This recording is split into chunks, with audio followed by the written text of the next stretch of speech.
Hi guys, आज की इस वीडियो में हम बात करने वाले हैं OIS के बारे में। OIS का मतलब होता है ऑप्टिकल इमेज स्टेबलाइजेशन। ये टर्म कैमरा से रिलेटेड है। आपका चाहे स्मार्टफोन का कैमरा हो या आपका कोई सेपरेट कैमरा हो। ऑप्टिकल इमेज स्टेबलाइजेशन बहुत जगह यूज होता है, जैसे जब आप कैमरे से फ़ोटो कैप्चर करते हैं या जब आप कैमरे से वीडियो रिकॉर्ड करते हैं, तो जो कैमरा का मूवमेंट होता है उसके कारण इमेज में ब्लर जो है उसे ख़त्म किया जाता है।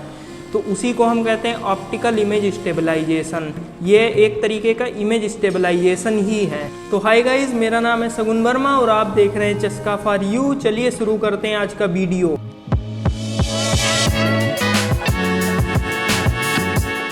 तो गाइस, सबसे पहले आप जान लीजिए कि जो OIS है, OIS एक टाइप का इमेज स्टेबलाइजेशन ही है। यानी कि जब आप कैमरा से कोई फ़ोटो कैप्चर करते हैं या जब आप कोई कैमरा से वीडियो रिकॉर्ड करते हैं, तो उस टाइम पर कैमरा के मूवमेंट के कारण जो है आपकी इमेज ब्लर नहीं होती है। तो चलिए जानते हैं कि ये OIS कैसे काम करता है। OIS को जानने से पहले आपको ये समझना होगा कि कैमरा कैसे काम करता है। तो इस वीडियो में हम कैमरा का एक बहुत ही ओवरव्यू समझेंगे, यानी कि उसे एक बहुत हाई लेवल से समझेंगे कि कैमरा कैसे काम करता है। तो देखिए, सबसे पहले जो ऑब्जेक्ट होता है उससे जो रेज़ निकलती हैं, लाइट रेज़, वो जाती हैं एक लेंस के माध्यम से होती हैं फोकस, और अंत में होता है एक सेंसर। उस सेंसर के माध्यम से जो डेटा रीड किया जाता है उससे आप प्रोसेस करने के बाद एक आपको फाइनल इमेज मिलती है। तो इस तरीके से बहुत ही हाई लेवल अगर हम समझें तो इस तरीके से कैमरा काम करता है। तो अब इसमें प्रॉब्लम ये है कि जब आपका ये जो कैमरा है, कैमरा वाले डिवाइस में ये लेंस और ये सेंसर, ये दोनों चीज़ें एक में आ जाएंगी तो ये पूरा डिवाइस ये कैमरा कहलाएगा। तो जब आपका कैमरा मूव करेगा तो उसके कारण जो है, जो आपकी ऑब्जेक्ट है जिससे रेस चली थी, तो वो ऑब्जेक्ट जो है ब्लर हो जाएगा आपकी फाइनल इमेज में। तो ब्लर ना हो इसके लिए ही हम यूज करते हैं कुछ स्टेबलाइजेशन टेक्निक्स। तो जो इमेज स्टेबलाइजेशन है वो 3 टाइप का होता है। 3 अलग अलग कैटेगरियों में इमेज स्टेबलाइजेशन हो सकता है। देखिए, सबसे पहला इमेज स्टेबलाइजेशन में आप क्या कर सकते हैं कि आप लेंस को जो है मूव करवाएं और लेंस उस हिसाब से मूव करे कि आपको फाइनल इमेज जो सेंसर पे जो लाइट रेज गिरेंगी उनके कारण जो डेटा जनरेट होगा उसको प्रोसेस करने के बाद जो एक फाइनल इमेज मिली है, वो इमेज जो है ब्लर ना हो। इसका मतलब ये है कि आप लेंस को इस हिसाब से मूव करें, जब आपका कैमरा मूव हो तो आप लेंस को इस हिसाब से मूव करें कि जो ऑब्जेक्ट से रेस चली थी वो लेंस से फोकस होने के बाद जब सेंसर पे गिरेंगी तो वो सेंसर पर जो इमेज उसके कारण जो बनेगी डेटा प्रोसेस करने के बाद, वो इमेज जो है ब्लर ना हो। एक ये तरीका है। दूसरा तरीका ये है कि आप सेंसर को मूव कर लीजिए। मतलब ये है कि आप लेंस को जैसे फिक्स रखिए और सेंसर को आप मूव करिए कैमरा के मूवमेंट के हिसाब से। तो इससे ये होगा कि आप उस लेंस को, मतलब उस सेंसर को इस हिसाब से हिलाएं कि जो है, मतलब फाइनल इमेज जो बनेगी डेटा को प्रोसेस करने के बाद, सेंसर का जो डेटा आ रहा है उसको प्रोसेस करने के बाद जो फाइनल इमेज मिले वो ब्लर ना हो।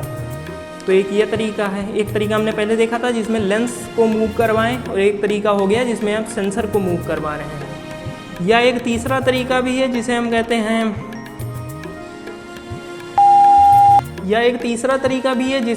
हैं digital image stabilisation. Digital image stabilisation में क्या किया जाता है, इसमें कोई पार्ट मूव नहीं किया जाता है, बल्कि ये जो सेंसर से जो डेटा आया है इसे अलग टाइप से प्रोसेस किया जाता है डिजिटली।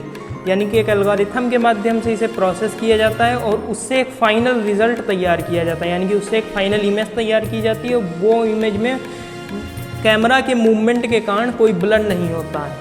तो देखिए, जो ज़्यादातर यूज किया जाता है उसमें ये लेंस को मूवमेंट करवाने वाला प्रोसेस यूज की जाती है। लेंस को मूव करवाने से जो है लेंस इस हिसाब से मूव करता है कि जो फाइनल जो सेंसर पे लाइट रेज गिरती हैं उनसे जो इमेज जनरेट होती है वो इमेज में ब्लर ख़त्म हो जाता है। और सेंसर को मूव नहीं इसलिए कराया जाता क्योंकि सेंसर से जुड़े होते हैं कई एक कनेक्शन, तो वो सेंसर को मूव करवाएंगे तो उन कनेक्शन वाले वायरों को, यानी आप कह लीजिए एक तरीके से वायर, तो वायरों को जो है फ्लेक्सिबल रखना पड़ेगा। इसलिए वो ज़्यादा कॉम्प्लिकेटेड प्रोसेस है और ये काफ़ी आसान प्रोसेस है कि आप कैमरे के लेंस को मूव करवा लें। ये जो ऑप्टिकल इमेज स्टेबलाइजेशन है ये तब हेल्पफुल रहेगा जब कैमरा में मूवमेंट हो रहा हो, लेकिन ये मूवमेंट थोड़ा माइन्यूट होना चाहिए। ऐसा नहीं है कि बहुत बड़े बड़े मूवमेंट हो रहे हैं तब ये ऑप्टिकल इमेज स्टेबलाइजेशन काम नहीं करेगा, क्योंकि ऑप्टिकल इमेज स्टेबलाइजेशन काम तो वैसे ही कर रहा है कि अंदर जो लेंस है उसे मूव कर रहे हैं, तो लेंस मूव करने में भी तो कुछ जगह चाहिए। इसलिए अगर बहुत ज़्यादा एम्पलीट्यूड से अगर आप वाइब्रेट कराएंगे कैमरे को तो जो है इमेज फाइनल ब्लर हो जाएगी। और साथ साथ में ये जो ऑप्टिकल इमेज स्टेबलाइजेशन है इसमें ऐसा नहीं है कि ये अगर आपका सब्जेक्ट यानी कि जो ऑब्जेक्ट था आपका अगर वो मूव कर रहा है तो ऑब्जेक्ट अगर मूव कर रहा है तो उसके कारण ब्लर हो सकता है, क्योंकि ये ऑप्टिकल इमेज स्टेबलाइजेशन कैमरा में होता है। इसलिए कैमरे के मूवमेंट को जो है सही से प्रोसेस करके आपको एक इमेज फाइनल देगा जो कि ब्लर नहीं, जिसमें ब्लर ख़त्म हो जाएगा। लेकिन अगर आपका ऑब्जेक्ट ही मूव कर रहा है तो उस केस में आपको ब्लर मिल सकता है। ऑप्टिकल इमेज स्टेबलाइजेशन और एक इलेक्ट्रॉनिक इमेज स्टेबलाइजेशन, ये दो अलग अलग कैटेगरी हैं। Optical image stabilisation hardware level पे किया जाता है, इसका मतलब है इससे जो रिज़ल्ट आपको मिलेंगे ये काफ़ी बेहतरीन होंगे। जबकि इलेक्ट्रॉनिक इमेज स्टेबलाइजेशन जो होता है ये सॉफ्टवेयर या कह लो डिजिटली किया जाता है। कुछ एल्गोरिथम हैं जिनमें आपको इमेज इनपुट करेंगे, उसके बाद जैसे 2 इमेज आपने इनपुट की तो उसके बाद जो है उससे फाइनल प्रोसेस करके एक इमेज बनेगी और वो इमेज में ब्लर ख़त्म हो जाएगा। वो ऐसे ख़त्म होता है कि जो है पहली इमेज होगी और दूसरी इमेज में कुछ शिफ्ट हुआ होगा ऑब्जेक्ट का, कि आपका कैमरा मूव कर रहा है ना, तो दूसरी इमेज में ऑब्जेक्ट कुछ शिफ्ट हुआ होगा तो उसमें जितना शिफ्ट हुआ है उतनी शिफ्ट उसमें से अगर हम फिर से हटा लें तो उससे हमें फिर से वही ऑब्जेक्ट मिल जाएगा, मतलब उसी टाइप की इमेज मिल जाएगी। और फिर उन दोनों को एक साथ प्रोसेस करके हमें एक फ़ाइनल इमेज मिल जाएगी। और उस फाइनल इमेज के माध्यम से अब हमारा काम हो ही गया। अब वो फाइनल इमेज एकदम अनब्लर है, मतलब हमारे कैमरा के मूवमेंट के कारण वो इमेज ब्लर अब नहीं हो रही है। ऑप्टिकल इमेज स्टेबलाइजेशन के आपको कई अलग अलग नाम भी मिल जाएंगे, जैसे ये कई अलग अलग वेंडरों द्वारा इनके अलग अलग नाम रखे गए हैं, जैसे vibration reducer, vibration compensation, shake reducer, ऐसे। तो ये कुछ नाम है।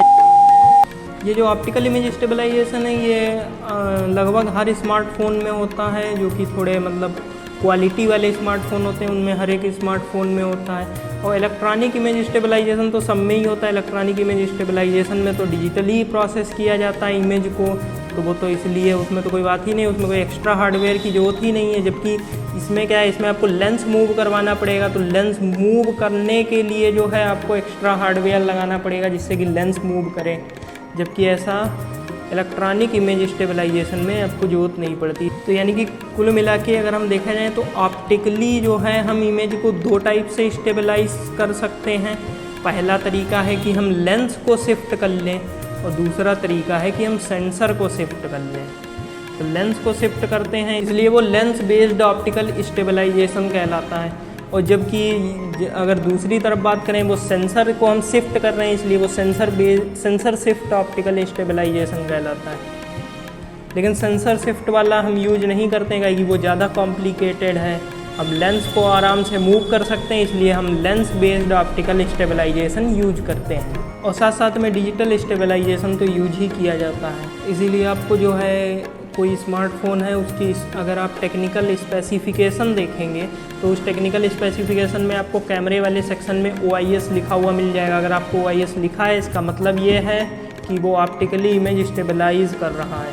इसलिए ऑप्टिकल इमेज स्टेबलाइजेशन उन चीज़ों में ज़्यादा ज़रूरी है, जैसे आप हैंड में पकड़ के कैमरा को शूट कर रहे हैं, तो अगर आप कैमरा स्टैंड नहीं यूज कर रहे हैं, हाथ से पकड़ के कैमरा को यूज कर रहे हैं और आप वीडियो रिकॉर्ड कर रहे हैं या फ़ोटो कैप्चर कर रहे हैं, तो उस केस में जो है आपके हाथ के कारण जो है कैमरा में वाइब्रेशन हो सकते हैं, मतलब कैमरा में जो है मूवमेंट हो सकते हैं। इसलिए जो है ऑप्टिकल इमेज स्टेबलाइजेशन उन मूवमेंटों को ख़त्म कर देगा। साथ ही में इलेक्ट्रॉनिक इमेज स्टेबलाइजेशन भी ख़त्म कर देगा, लेकिन वो क्योंकि जो है वो सॉफ्टवेयर यानी डिजिटली किया जा रहा है इसलिए उसमें जितना डेटा आप इनपुट करेंगे उसी के हिसाब से वो आउटपुट दे पाएगा। और जबकि ऑप्टिकल इमेज स्टेबलाइजेशन एक हार्डवेयर के माध्यम से किया जा रहा है इसलिए उसकी स्टेबलाइजेशन क्वालिटी हमेशा ही ज़्यादा होगी। तो उम्मीद है आप ऑप्टिकल इमेज स्टेबलाइजेशन के बारे में समझ पाए होंगे और साथ साथ में आपने इस वीडियो में ये भी जाना कि इमेज स्टेबलाइजेशन कितने प्रकार से किया जा सकता है। ये 3 प्रकार से किया जा सकता है, चाहे आप लेंस मूव कर लें, चाहे सेंसर मूव कर लें, या तीसरा तरीका ये है कि आप उन जो आपका डेटा जो आ रहा है उसे आप डिजिटली प्रोसेस करें। तो ये तीनों तरीक़ों से आप इमेज को स्टेबलाइज़ कर सकते हैं। तो जब आप अपना अगला स्मार्टफ़ोन खरीदेंगे तो आप उसके जब कैमरा टेक्निकल स्पेसिफिकेशन में कैमरा सेक्शन में देखेंगे, तब आप वहाँ अगर आपको OIS लिखा है तो इसका मतलब है कि वो जो स्मार्टफ़ोन है वो कैमरा के मतलब स्मार्टफ़ोन में होने वाले मूवमेंट के कारण आपकी इमेज ब्लर नहीं होने देगा, और वो एक बढ़िया तरीका है इलेक्ट्रॉनिक इमेज स्टेबलाइजेशन से। तो उम्मीद है आपको ये वीडियो पसंद आया होगा। अगर आपको ये वीडियो पसंद आया है तो आप इस वीडियो को लाइक और शेयर करना ना भूलें, और अगर आपके कोई क्वेश्चन है तो आप उन्हें कमेंट बॉक्स में डाल के हमसे पूछ सकते हैं, और साथ साथ में आप हमारे चैनल को सब्सक्राइब करना ना भूलें। मिलते हैं आपसे अगले वीडियो में। धन्यवाद।